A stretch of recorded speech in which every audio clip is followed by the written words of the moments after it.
नमस्कार, दर्पण solution YouTube channel पर मैं प्रवेंद्र आपका हार्दिक स्वागत करता हूं। इस वीडियो के माध्यम से हम समाज सेवा शिविर के बारे में चर्चा करने वाले हैं। आप वीडियो के लास्ट तक बने रहें। समाज सेवा शिविर कार्यक्रम जो हमारा है ये 17 मई से आयोजित होता है और 31 मई तक इसका आयोजन होता है। 17 मई से लेकर 31 मई तक इस शिविर का आयोजन किया जाता है, जिसमें कक्षा 11 उत्तीर्ण विद्यार्थियों को सम्मिलित किया जाता है।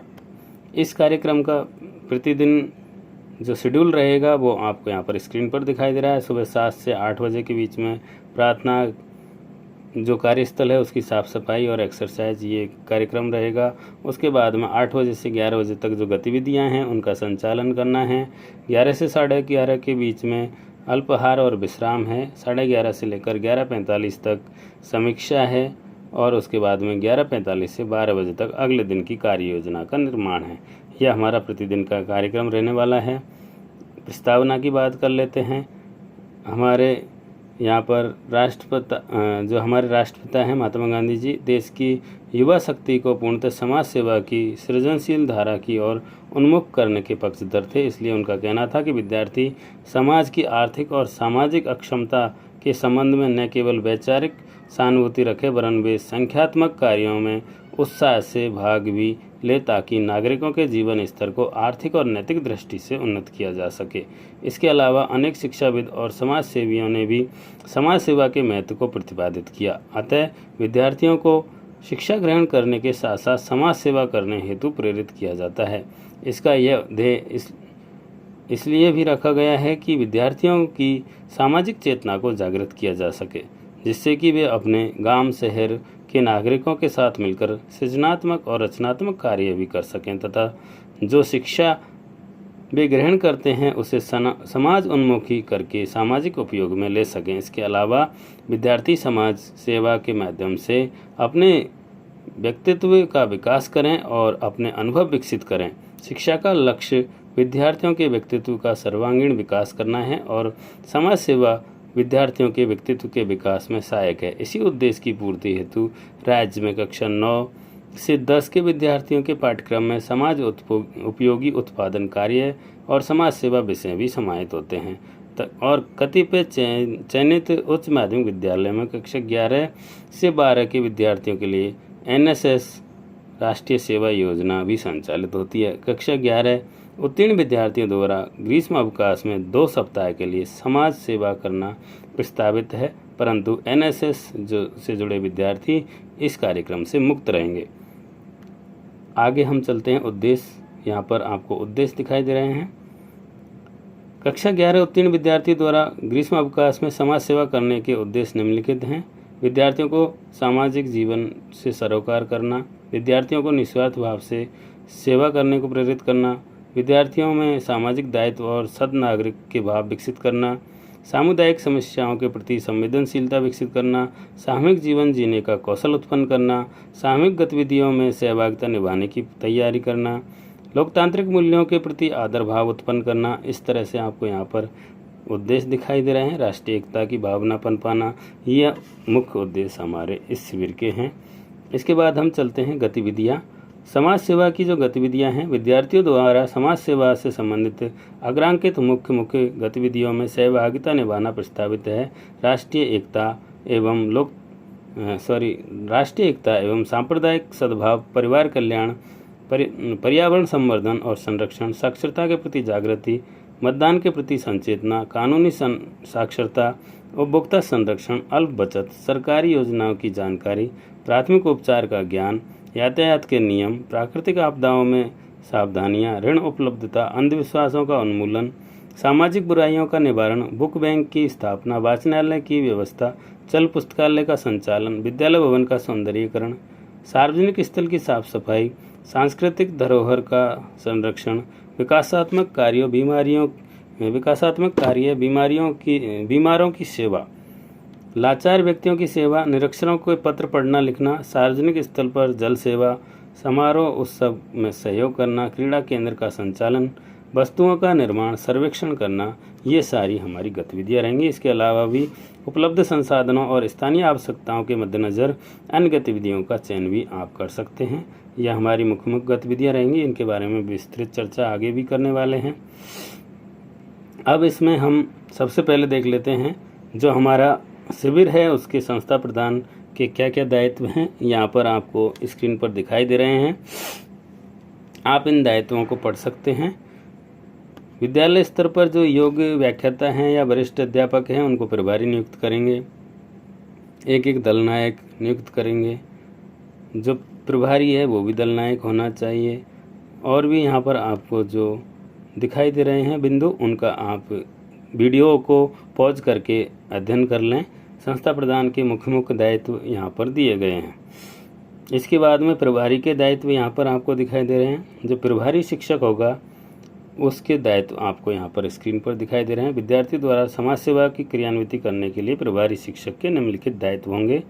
वरिष्ठ अध्यापक या व्याख्याता जो भी हैं अधिकतम 50 विद्यार्थियों पर एक दलनायक शिक्षक का चयन करेंगे। विद्यार्थियों के किसी एक दल के दलनायक शिक्षक के रूप में भी जो प्रभारी वो कार्य करेंगे। विद्यार्थियों द्वारा चयनित गतिविधियों के आधार पर दलनायक शिक्षकों के साथ मिलकर समाज सेवा के समग्र कार्यों की योजना बनाएंगे। कार्य योजना की क्रियान्विति हेतु आवश्यक संसाधनों की व्यवस्था करना, समाज सेवा के संबंधित सभी प्रकार की आवश्यक बैठकों का आयोजन करना, समाज सेवा संबंधी सभी प्रकार के अभिलेख और कार्य योजना, दैनिक डायरी, मूल्यांकन प्रपत्र आदि का संधारण करना, विद्यार्थियों का समग्र मूल्यांकन जो होगा उससे आगे बोर्ड ऑफिस को प्रेषित करना। उसके बाद में संस्था प्रधानों के निर्देशों की पालना करना, ये प्रभारी के दायित्व होंगे। आगे हम चलते हैं दलनायक शिक्षक के दायित्व। जो दलनायक होंगे उन शिक्षकों के क्या दायित्व होंगे वो यहाँ पर आपको स्क्रीन पर दिखाई दे रहे हैं। आप इसे अच्छे से पढ़ लेंगे, वीडियो को पॉज करके पढ़ लेंगे। यहाँ पर दलनायक शिक्षक होंगे, उनके दायित्व आपको स्क्रीन पर दिखाई दे रहे हैं। विद्यार्थियों के क्या दायित्व होंगे। जो विद्यार्थी शिविर में भाग लेगा, ग्रीष्म अवकाश में 2 सप्ताह तक अनिवार्य समाज सेवा शिविर में भाग लेना है।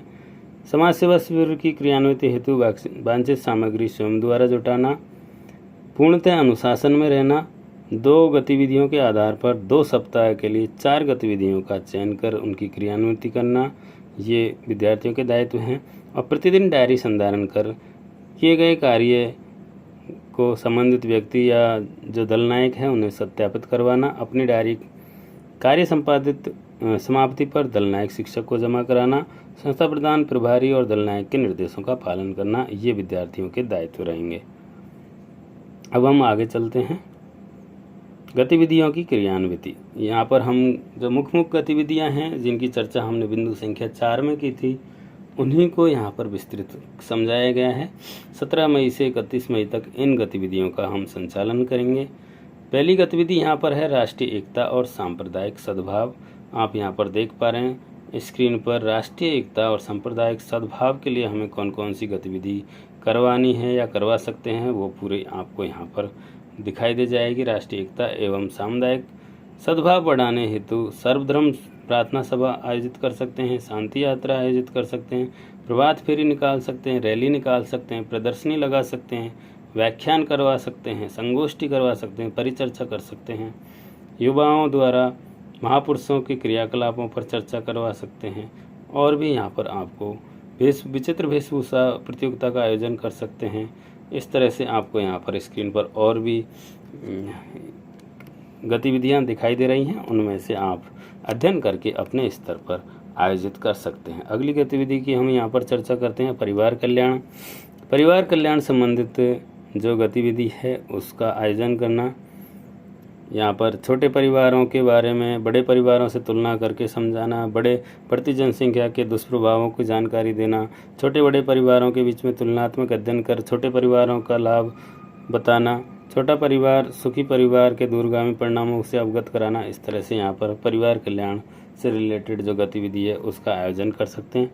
अगली गतिविधि यहाँ पर है पर्यावरण संवर्धन और संरक्षण। पर्यावरण संवर्धन और संरक्षण से संबंधित गतिविधि आपको यहाँ पर दी गई हैं। इनमें से चयन करके आप अपने स्तर पर करवा सकते हैं। नागरिकों को पोस्टर और प्रदर्शनी द्वारा स्वच्छ पर्यावरण के प्रति जागरूक करना, ट्री गार्ड लगवाना, वाटिका का निर्माण करना, इस तरह के कार्य कर सकते हैं।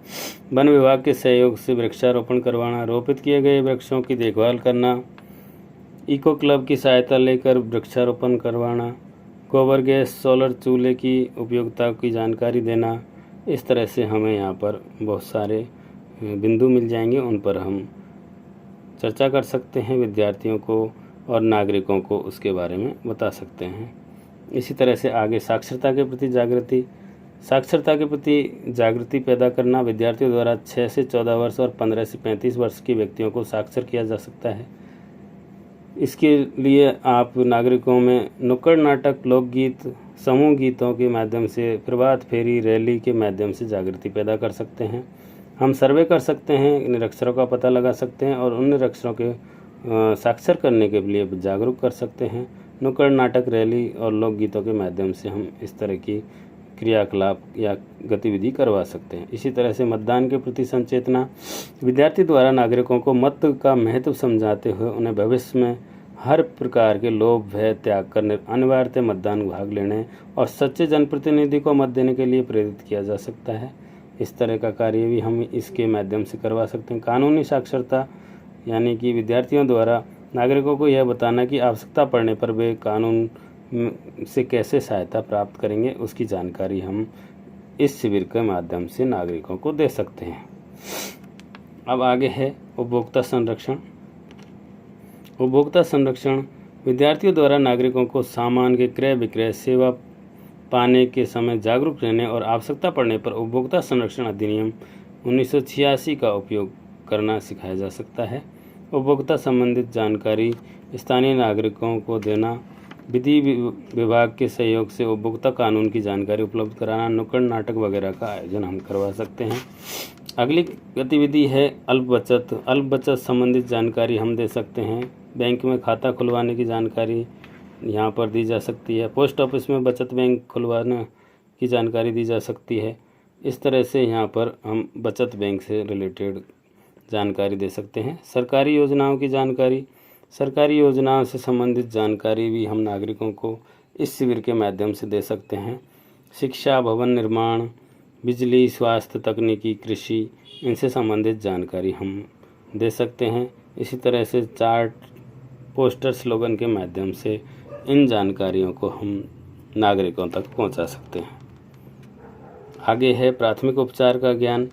प्राथमिक उपचार पेटी तैयार करना और उसको किस तरह से उपयोग करेंगे उसकी जानकारी भी हम नागरिकों को इस शिविर के माध्यम से दे सकते हैं। यातायात नियम, यातायात नियम किस तरह से हम पालन करेंगे, चिन्ह क्या क्या होते हैं, किस तरह के चिन्ह का हमें फॉलो करना है, इन चिन्हों का क्या मतलब होता है, इस तरह की जानकारी नागरिकों को होनी चाहिए, जिससे दुर्घटनाओं से बचा जा सके। यातायात के नियमों को प्रदर्शन हम कर सकते हैं। यातायात चिन्हों की जानकारी देना, लाइसेंस बनाने की प्रोसेस समझाना, ये कार्य हम यातायात नियमों के माध्यम से कर सकते हैं। प्राकृतिक आपदाओं से सावधानी, प्राकृतिक आपदाएं जो हैं उनसे किस तरह से सावधानी कर सकते हैं। यहाँ पर विद्यार्थियों द्वारा नागरिकों को विभिन्न प्रकार की प्राकृतिक आपदाओं जैसे अतिवृष्टि, अनावृष्टि, ओलावृष्टि, भूकंप, महामारी, भूस्खलन आदि के समय क्या क्या सावधानी बरती जा सकती है उसका ज्ञान कराया जा सकता है। तो इस तरह के एक्टिविटी, गतिविधि हम कर सकते हैं जिससे कि नागरिकों को प्राकृतिक आपदाओं से संबंधित सावधानियां के बारे में जानकारी हो जाए। आगे हम बात करें ऋण की उपलब्धता।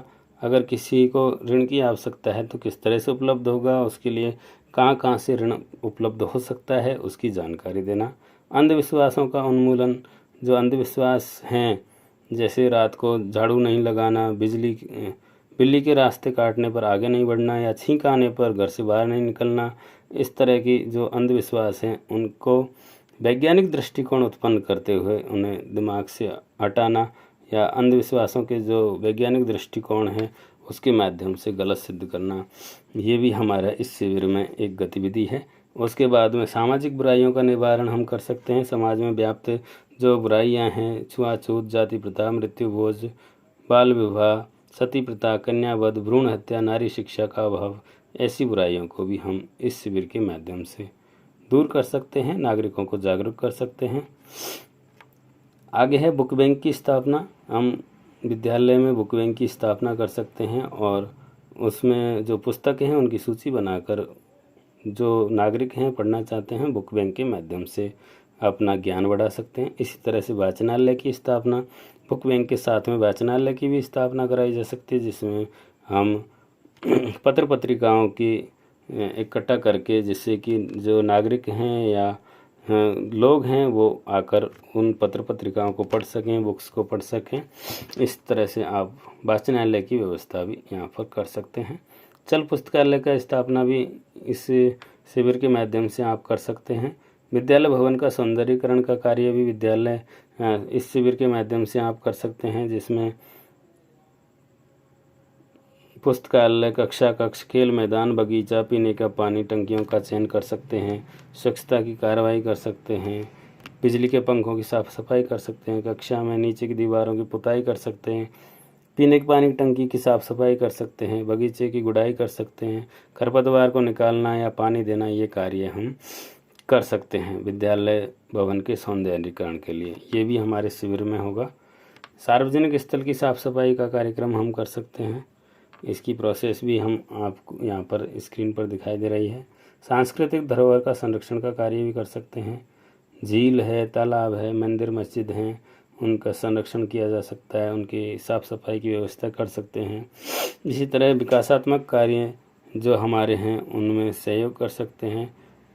सड़क की मरम्मत करवाना, गड्ढों को भरना, इस तरह आम नागरिकों को आम जो रास्ते हैं उन रास्तों को दुरुस्त करवाना, सड़कों को गड्ढे भरवाना, ये कार्यक्रम भी हम इसके माध्यम से कर सकते हैं। सड़कों पर जेब्रा लाइन को ठीक करना, कच्ची सड़क का निर्माण करना, तालाब, बावड़ी और झीलों की साफ़ सफाई कराना, गड्ढे तैयार करना, बगीचे के लिए खाद बनाना, ये सारे कार्यक्रम भी हम कर सकते हैं। गरीबों की सेवा बीमारों की सेवा हम यहाँ पर कर सकते हैं। बीमार जो हैं उनकी हम यहाँ पर सेवा कर सकते हैं। वृद्धाश्रम, अनाथालय, चिकित्सालय आदि में ऐसे स्थान हैं जहाँ पर बुज़ुर्ग और असहाय व्यक्ति हैं, उनकी हम सेवा कर सकते हैं। उन्हें पत्र पत्रिकाओं के माध्यम से समाचार, कहानी, कविता सुनाकर भी उनका मनोरंजन कर सकते हैं, जिससे कि वो अपनी बीमारी भूलकर थोड़ा हंस ले, मुस्कुरा लें। ये कार्यक्रम भी हम इसमें रख सकते हैं। लाचार व्यक्तियों की सेवा हम कर सकते हैं। अपाहिज, अंधे, बूढ़े जैसे लाचार व्यक्ति हैं उनकी सेवा भी हम इस शिविर के माध्यम से करवा सकते हैं। अगला है निरीक्षर के पत्र पढ़ना लिखना। कोई अगर निरीक्षर हैं तो उनके पत्र पढ़ना लिखने का कार्यक्रम भी यहाँ पर हम कर सकते हैं। इस शिविर के माध्यम से लोगों में या छात्रों में ऐसा व्यक्तित्व हम निकाल के दें कि वो लोगों की इस तरह से मदद करें। सार्वजनिक स्थल पर जल सेवा का कार्यक्रम भी हम कर सकते हैं। बस स्टैंड, अस्पताल के आसपास हम प्याऊ लगाकर पानी की व्यवस्था कर सकते हैं। इस तरह से समारोह उत्सव में सहयोग करना। अगर कोई समारोह है, मेला है, विवाह है, प्रवचन आदि का कोई कार्यक्रम है तो वहाँ पर हम सहयोग कर सकते हैं, और जो जन समुदाय उपस्थित है उसके लिए जल सेवा की व्यवस्था भी कर सकते हैं। क्रीड़ा केंद्र का संचालन, क्रीड़ा केंद्र संचालन हेतु स्थान का चयन कर सकते हैं। खेल अनुसार मैदान की व्यवस्था करना, खेल नियमों की जानकारी देना और खेल का अभ्यास नियमित करना, और अंतिम दिन प्रतियोगिता का आयोजन कर विजेता खिलाड़ियों को पुरस्कृत करने का काम भी हम कर सकते हैं। अगला है वस्तुओं का निर्माण। अनुपयोगी वस्तुओं द्वारा उपयोगी वस्तुओं के निर्माण की जानकारी प्राप्त करना, प्रायोगिक रूप से उनको करना, और उसके बाद में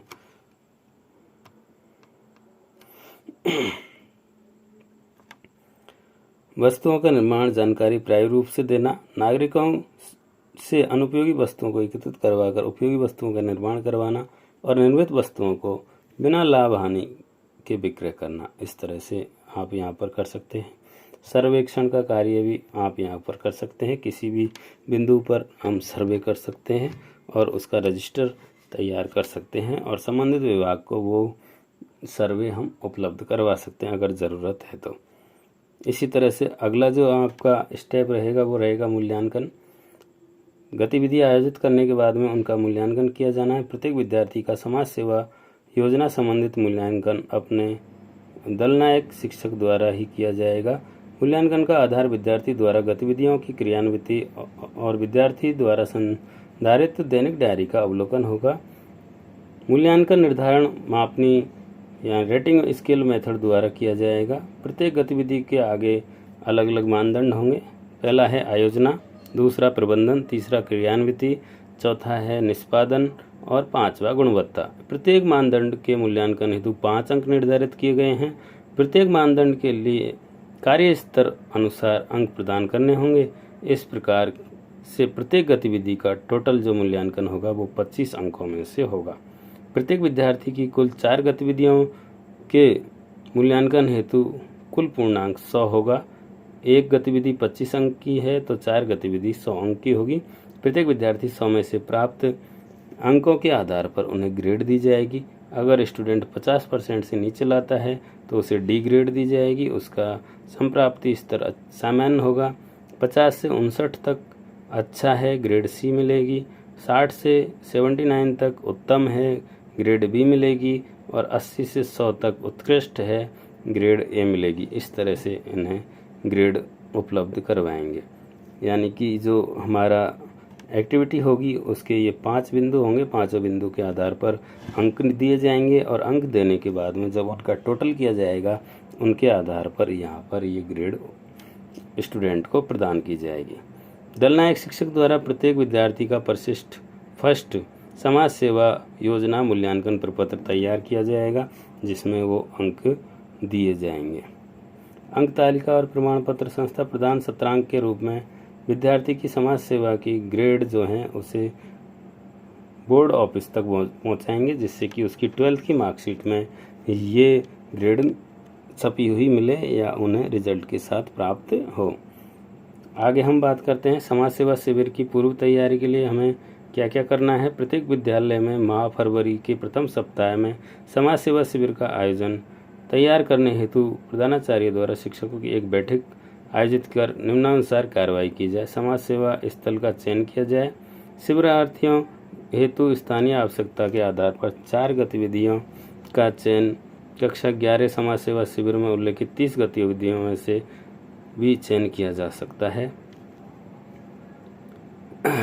एक सुयोग्य व्याख्याता को समाज सेवा शिविर के रूप में नामित किया, शिविर प्रभारी के रूप में नामित करना।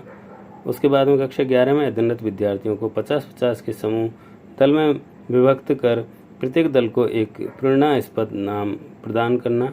अलग अलग दल का एक नाम आपको प्रदान करना होगा। प्रत्येक दल से एक सुयोग्य विद्यार्थी का चयन कर उसे दल नायक बनाना। इसी प्रकार एक अन्य विद्यार्थी को सह दल नायक नामित किया जा सकता है। प्रत्येक दल हेतु एक योग्य शिक्षक को दल प्रभारी बनाया जाएगा। किसी योग्य दल नायक विद्यार्थी को आवश्यकता अनुसार दल प्रभारी शिक्षक का कार्य भी दिया जा सकता है। समाज सेवा शिविर का एक प्रभावी प्रोजेक्ट माह फरवरी के द्वितीय सप्ताह तक अनिवार्यतः तैयार किया जाए।